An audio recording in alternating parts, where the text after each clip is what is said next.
Le bouddhisme humaniste, l'intention première du Bouddha, par le vénérable maître Xing-Yun.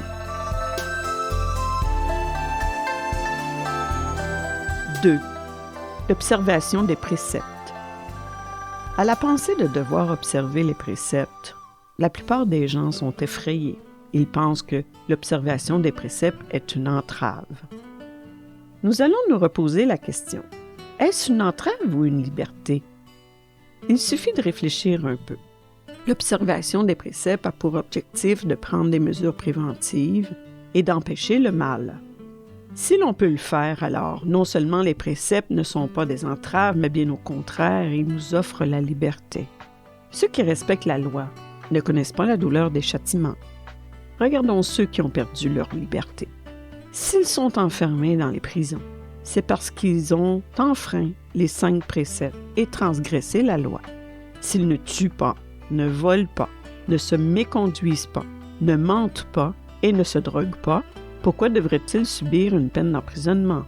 C'est comme le train qui doit rouler sur les rails et, même dans le ciel, l'avion qui doit suivre son plan de vol.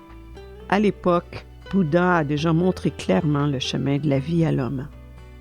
Ainsi, quand la discipline Vinaya de Bouddha est transmise en Chine, il faut, pour devenir un monastique, recevoir l'ordination de la triple plateforme.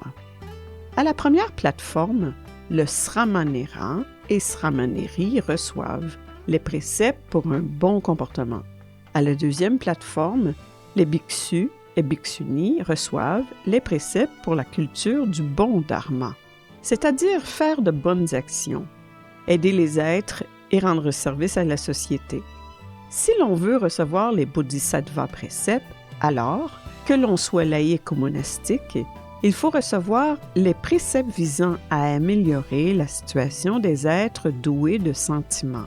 C'est seulement quand on arrive à réaliser ce qui est dit dans le Sutra du Diamant, ne pas être obnubilé par l'apparence du moi, de l'autre, des êtres, du temps, que l'on atteint la finalité de l'observation des préceptes.